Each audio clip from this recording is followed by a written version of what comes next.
అందుకోసమే పరమాత్మ ఈ లోకంలో అవతరిస్తున్నాడు. ఆయన ఎందుకు అవతరిస్తున్నాడు? మన కోసమే. జన్మ లేదు ఆయనకి. జన్మ అంటే మనలాంటి జన్మ లేదు. పాపానుభవం కోసం మనం పుడుతున్నాం, చేసుకున్న కర్మానుభవం కోసం. అందుకోసం ఆయన రావట్లేదు ఈ లోకానికి. ఆయన కర్మే లేదు. కానీ బహుధా విజాయతే. ఎందుకు అవతరిస్తున్నాడు ఆయన? ఆయన వచ్చేది మనలాగా దుఃఖాన్ని అనుభవింపడ చేయడానికి కాదు, దుఃఖం తొలగింపజేయడానికి అవతరిస్తాడు. స్వేచ్ఛ చేత అవతరిస్తాడు ఆ స్వామి. అలాంటి ఆ భగవంతుడు అవతారాల గురించి ఉదయం మనం తెలుసుకున్నాం. చాలా అవతారాల గురించి మనం చెప్పారు. ఇంకా పైకి వెళ్ళాక రెండో స్కంధం అటువైపు వెళ్ళాక మళ్ళీ అవతారాల ప్రస్తావన వస్తుంది. అప్పుడు వచ్చినప్పుడు ఇంకో 2 అవతారాలు ఎక్స్ట్రా చెప్తారు. ఇక్కడ మాత్రం మనకి ఇంతవరకు చెప్పారు. ఈ అవతారాల గురించి తెలుసుకున్నాం. వాటిల్లో మన కోసం వచ్చినవి 2 అవతారాలు. ఒకటి రామావతారం, 2 కృష్ణావతారం. ఈ 2. కానీ కృష్ణుడిది పరిపూర్ణావతారం ఎందుకై రాముడిది పూర్ణావతారం అని ఎందుకన్నారంటే, రామచంద్రుడు కొంచెం ఆచారవంతుని యొక్క కుటుంబంలో పుట్టాడు. అందరూ కలవడానికి వీలు లేకుండా ఆయన చుట్టూత సెక్యూరిటీ అంతా ఎక్కువ అనమాట. ఎప్పుడు పడితే అప్పుడు వెళ్ళడానికి వీలు లేదు. ఆఖరికి ఎవరైనా చూసి అబ్బాయి ఎంత బాగున్నాడు అని వెళ్దామన్నా ఏకపత్ని వ్రతుడు.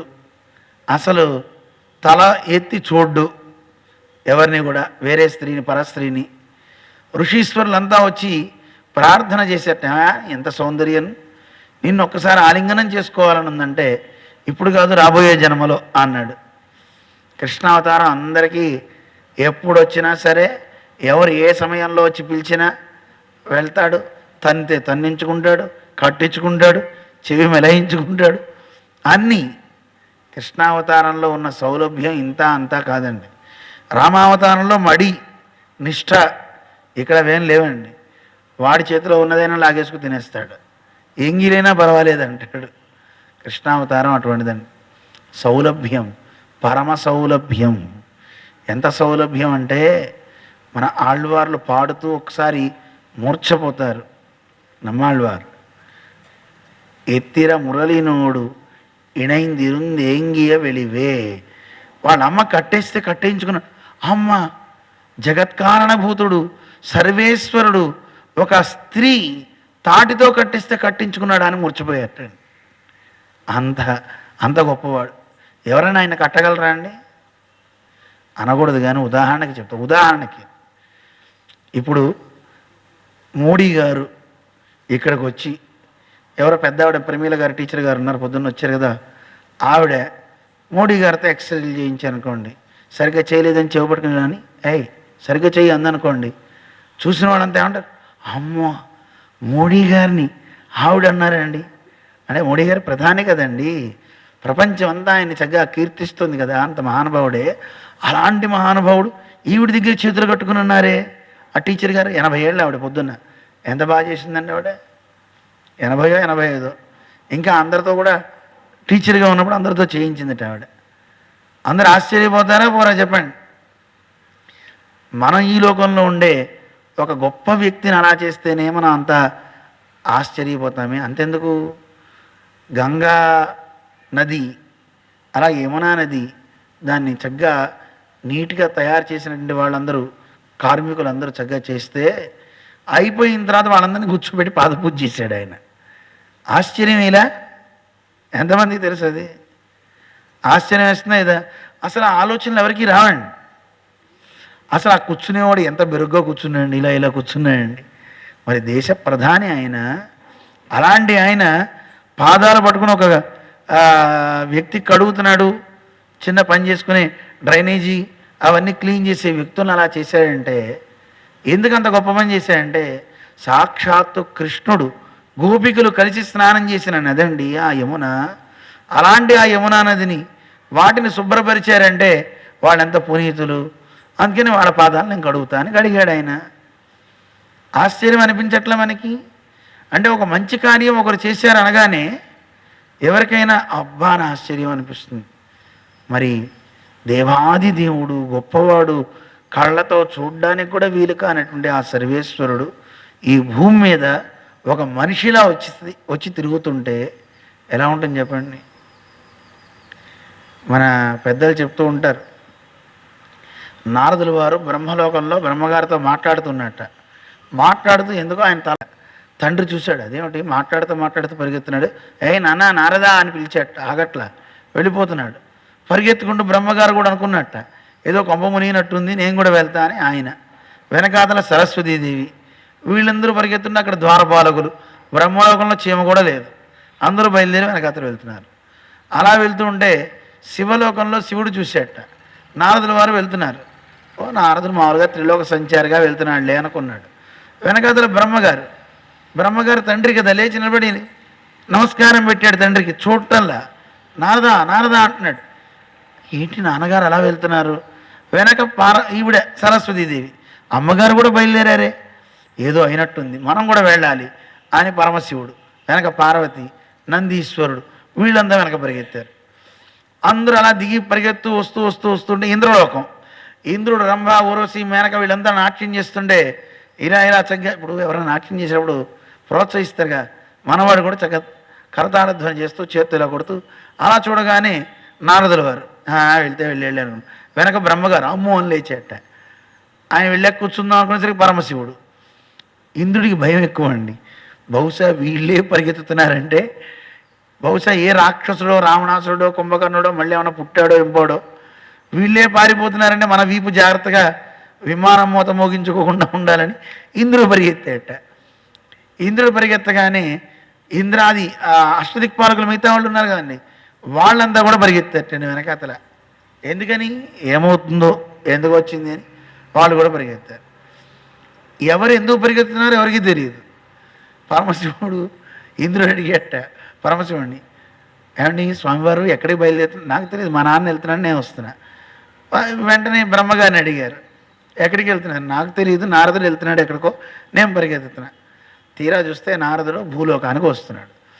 భూలోకానికి వచ్చిన తర్వాత భూలోకంలో ఎక్కడ దిగారు అంటే నందవ్రజం దగ్గర దిగాడు. నందవ్రజం దగ్గర ఒక చిన్న పిల్లవాడు బురదలో పడి ఆడుకుంటూ ఒళ్ళంతా కూడా మట్టి, అలాగే ఆ ఒంటి నిండా ముగ్గంతా అంటి అక్కడ ఆడుతూ ఏడుస్తున్నట్ట. ఏడుస్తుంటే ఆ ఏడ్చే పిల్లవాడి దగ్గరికి ఇంతమంది వచ్చారు కదా, యశోదాదేవి పరుగున వచ్చింది. ఎవరో వీళ్ళంతా పగటి వేషగాళ్ళలా ఉన్నారు. ఎవరయ్యా మీరు, ఎందుకు వచ్చారు ఇక్కడికి అని అడిగితే, అమ్మా నువ్వెంత ధన్యురాలివి, చెప్పు నువ్వు ఏం చేసావు? నేనేం చేశానండి బాబు, నేనేం చేయలేదు. ఏ ఏ క్షేత్రాలు తిరిగావు అంటే, ఏ క్షేత్రాలు తిరగడం ఏంటండి, నువ్వు గంగలో మునిగావా, సరస్వతి నదిలో స్నానం చేసావా, ఎన్నిసార్లు వ్రతాలు చేసావు, ఏ యజ్ఞాలు చేసావో చెప్పమ్మా. దేనికండి, లేకపోతే ఏమిటండి, ఎన్ని సుకృతాలు త్వయా ఆర్జితాని త్వయాయివ, నువ్వు ఎన్ని ఆర్జించావోనమ్మా, దేనికండి చెప్పండి. లేకపోతే ఏమిటండి, ఆయన ఎవరు, బ్రహ్మ, నీ చంకనెక్కాలని ఓఢుకామహ ఏడుస్తున్నాడు అన్నట్టు. ఎవరు వాడు? అదిగో అమ్మ వాడు మీ అబ్బాయి అంటే, చిచ్చి వాడు మా అబ్బాయి కాదండి అందట. మీ అబ్బాయి కాకపోవడం ఏంటమ్మా, ఆ ముంగిట్లో పడి ఆడుతున్నాడు చూడు అనగానే చూసి, మా అబ్బాయి ఇలా ఉండడండి, వీడెవడో బురద పూసుకొని ఒంటి నిండా ఆ ముగ్గంతా అంటి ఓ ఏడుస్తున్నాడు. ఎందుకు ఏడుస్తున్నాడో తెలియట్లా. వెంటనే నారదుల వారు నీళ్ళు తీసుకొచ్చి పోస్తే, అయ్యో మా బంగారమేనా వీడు అందటండి ఆవిడ. ఎందుకంటే ఒంటి నిండా బురద కదా, గబగబా ఎత్తుకుందట. అప్పుడు ఏడుపాపెట్టండి. ఎందుకు ఏడుస్తున్నాడు ఆయన? అమ్మ చంకని ఎక్కించుకోవాలని ఏడుస్తున్నాడు. ఆవిడ ఎక్కించుకోవట్లేదని ఏడుస్తూ బయటికి వెళ్ళి బురదలో పడి, చిన్నపిల్లలు అంతే కదండి, వాళ్ళు చెప్పిన పని చేయకపోతే ఏం చేస్తారు, కాళ్ళు చేతులు ఆడిస్తూ ఓ ఏడుస్తారు, రోదన చేస్తారు కదా. మనవాడు కూడా ఆ బురదలో పడి ఓ రోదన చేసి ఒంటి నిండా బురద పూసుకున్నాడు. అక్కడ ఉన్న ముగ్గు అంతా అంటేసింది. ఆ ముగ్గంతా అంటే తెల్లగా అయిపోతే, మా అబ్బాయి నల్లగా ఉండాలి కానీ వీడు తెల్లగా ఉన్నాడు, వీడు మా అబ్బాయి కాదనుకుంది ఆవిడ. నీళ్లు పోస్తే కానీ గుర్తుపట్టలేదు. అలా చూడండి, ఎన్నెన్ని సుకృతాలు ఆవిడ చేసి ఉండాలి. సాక్షాత్తు పరంధాముడు ఆవిడికి సంతానంగా పుట్టాడు అంటే ఎంత అదృష్టం చెప్పండి. సామాన్యమాది అందరికీ దక్కేదా? కాదు. పరమాత్మ కూడా ఎవరికైనా పుట్టానంటే ఆయన మనం అనుకుంటే పుట్టడండి, అసలు మనం అనుకోం కూడా. ఎవరైనా అనుకుంటారండి నా కడుపున రాముడు పుట్టాలి, నా కడుపున కృష్ణుడు పుట్టాలి ఏ తల్లైనా అనుకుంటుందండి? మిమ్మల్ని అనుకోరండి. ఎందుకంటే రాముడు పుడితే వాడు నిజంగా సత్యం మాట్లాడతాడు. మళ్ళీ ఊళ్ళో వాళ్ళంతా ఏమనుకుంటారు, వద్దులే మనకి మామూలు పిల్లలు పుడితే చాలు. కృష్ణుడు పుట్టాడు అనుకోండి, వాడు ఏ అల్లరి పనులు చేస్తే అందరూ వచ్చి నన్ను తిడతారు, నాకెందుకు అనుకుంటారు. కానీ పరాత్పరుడు నాకు పుట్టాలని ఏ తల్లన్నా అనుకుంటుందా? ఏమండి? మేము అప్పుడప్పుడు అడుగుతూ ఉంటాం. చాలామంది ఆడపిల్లలు పెళ్ళి అవ్వట్లేదండి, ఎన్ని ప్రదక్షిణాలు చేసినా ఎంతైనా అంటే నేను అంటూ ఉంటా, ఎందుకమ్మా వాడిని వీడిని చేసుకోవడం, వీడిని చేసేసుకో దేవుడిని అంటే, ఆయన్ని ఎలా చేసుకుంటామండి? అవ్వా, వాడిని ఎలా చేసుకుంటా అంటామండి? వాడినే చేసుకోవాల్సింది. అసలు ఎవరిని చేసుకోవాలి చెప్పండి? నిజమైన పతి ఎవరండి మనకి? పరమాత్మే. మనందరికీ పతి ఆయనే, మీకు కూడా పతి ఆయనే. మిగతా వాళ్ళంతా బొమ్మలు అందరూ. పతిం విశ్వస్య ఆత్మేశ్వరగుం శాశ్వతగుం శివం అచ్యుతం అని వేదం చెప్తుంది. మనందరికీ పతి ఆయనే, భర్త. మనం లోకంలో మిగతా అందరూ అనుకుంటున్నాం, కానీ కాదు. కొంతమంది అంటుంటారు, కానీ అలా భావించి వివాహం చేసుకున్నవాడు గోదాదేవి అని. నాకు స్వామే పతిగా కావాలని భీష్మించుకుని కూర్చుంది ఆ తల్లి. ఎంత గొప్ప ప్రేమ అండి! మరి అలా ఉంటే అలాంటి వాళ్ళకి దేవుడు దక్కుతాడేమో. ఆ ప్రేమలు ఎంతవరకు ఉంటాయి కనుక. ఇది బొమ్మ అనుకుంటాం కానీ బ్రహ్మ అనుకోం కదా. గురువుగారు ఎన్నోసార్లు చెప్తూ ఉంటారు, ఈయన సాక్షాత్తు బ్రహ్మ. కానీ బ్రహ్మ అని అనుకుంటామా చెప్పండి? ఎవరైనా ఉదాహరణ చెప్పమంటారా? ఈ బొమ్మ చాలా బాగుందండి, అక్కడే పోయింది. ఏమంటారు? ఈ బొమ్మ బాగుందండి, మీ ఇంట్లో ఫోటో పెట్టారు, ఈ ఫోటో ఎక్కడి నుంచి తెప్పించారండి? ఆ ఫోటో అన్నామా, అయిపోయింది అంతే. మన ఇంటికి వచ్చిన ఆయన కృష్ణుడు వచ్చాడండి అంటామా? మా ఇంట్లో మా రాముడు ఎలా ఉన్నాడో చూడండి అంటారా ఎవరైనా? ఎలా ఉన్నాయండి మా విగ్రహాలు? కొంతమంది అంటుంటారు, మా దేవుడు అనరండి వాళ్ళు, మా విగ్రహాలు ఎలా ఉన్నాయి, మా డీటీస్ అంటూ ఉంటారు కదా. అనొచ్చున అలాగా? అన్నారా? భక్తి లేదనే అర్థం. ఆయనగా చూడటం లేదు. మనం చూస్తున్నావా? చూడటంలా. అందుకే అది మనకి ఇమ్మని కోరాలి. మన గురువు గారిని, దేవుణ్ణి మనం అడగాలి. నిజంగా మనందరికీ అది కావాలండి. మీకే కాదు, నాకే కాదు, అందరికీ కావాలి. అందరికీ ఆయన యందు నిజంగా అనిపిస్తూ ఉంటుంది. నిజంగా పెరుమాళ్ళు ఇక్కడ కూర్చున్నారు కదా, ఉన్నారు కదా, నిజంగా ఉంటే ఇక్కడ కూర్చుంటామా? ఇప్పుడు జిఆర్ స్వామి వచ్చారనుకోండి, ఇక్కడ కూర్చుంటే వారి పక్కన నేను ఇలా కూర్చుంటానా? చెప్పండి, కూర్చుంటానా? వారైతే కూర్చోమంటారా? రండి ఇలా కూర్చోండి అంటారు. వారి సౌలభ్యం అది. కానీ ఇక్కడ నిజంగా పెరుమాళ్ళు ఉన్నారు కదా, ఉన్నప్పుడు ఆయన పర్మిషన్ అడగాలి కదా. స్వామి కూర్చోమంటావా అని అడుగుతామా? చేస్తామా? చేయాలి. ఆయన మీద అది విశ్వాసం ఉంటే అలా చేస్తుంటాం. ఇంట్లోంచి వెళ్ళేటప్పుడు ఒకసారి కృష్ణ వెళ్ళొస్తానోయ్ అని, మళ్ళీ రాగానే కృష్ణ వచ్చేసానోయ్ అని ఆయన పలకరిస్తామా ఇంట్లో? చెప్పండి. ఇప్పుడు బయలుదేరి ఉపన్యాసానికి వస్తున్నాం, వచ్చేటప్పుడు ఒక్కసారి దేవుడికి చెప్పొచ్చారా? నిజంగా చెప్పండి. మా ఇంటి ఆయనకే చెప్పను, వాడికి ఎందుకు చెప్తా? నేను ఎక్కడికి వెళ్తానో మా ఆయనకే చెప్పను. ఏమండి, చెప్పాలా వద్దా చెప్పండి? చెప్పాలండి. మర్యాద. ఇంటి యజమానికి చెప్పాలి. ఇంటి యజమాని ఎవరు? దేవుడే. ఆయనకి అన్నీ చెప్పాలి మనం. స్వామి ఇక్కడ దాకా వెళ్ళొస్తా, వచ్చాక పని ఏమైందో చెప్పాలి. చెప్పాలా వద్దా అండి? ఇది అది ఉంటే అప్పుడు భక్తి మనకి ఆయన మీద ఒకంత పెరుగుతుందని అర్థం. శ్రద్ధ అంటారు దాన్నే. ఆయన కూడా చాలా ఆనందపడతాడు. అమ్మో, ప్రతిదీ చెప్తుంది కదా, ఫలానా చోటకి వెళ్తున్నా అంటుంది కనుక అక్కడ ఏర్పాట్లన్నీ నేనే చూడాలని చూసుకుంటాడు ఆయన. అన్ని శ్రద్ధతో చేస్తాడు. మనం చెప్పకుండా వెళ్ళామనుకో, నాకు చెప్పలేదుగా నేనేం చేస్తా అంటారు.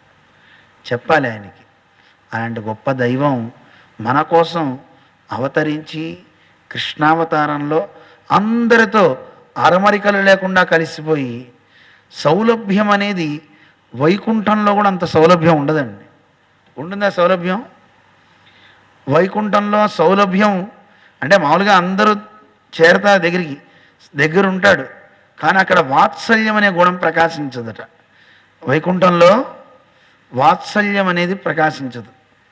వాత్సల్యం అంటే ఏమిటి? దోషం చేసిన వాళ్ళందరి మీద ప్రేమ చూపాలి. వైకుంఠంలో తప్పులు చేసేవాళ్ళు ఎవరు ఉండరు కదా, అక్కడ ఆ గుణం చూపడానికి వీలు ఉండదట. ఆ గుణం చూపాలంటే ఎక్కడికి రావాలి? దేవుడు భూమి మీదకి రావాలి. వాత్సల్యం అంటే ఒక ఆవు దూడని కన్నాక ఆ దూడ మీద ఉండే మాలిన్యాన్ని ఎలా తన నాలుకతో స్వీకరిస్తుందో, వత్స అంటే దూడ, ఆ దూడకున్న మాలిన్యాన్ని లాతి స్వీకరిస్తుంది నాలుకతో భోగ్యంగా. పరమాత్మ కూడా అంతే, వాత్సల్యం అనే గుణం కలిగిన వాడు. అంటే దోషభోగ్యత్వము, ఎన్ని తప్పులు చేసినా సరే క్షమిస్తాననే గుణం ఆయనలో ఉండాలి. ఉంది ఆయనకు ఆ గుణం?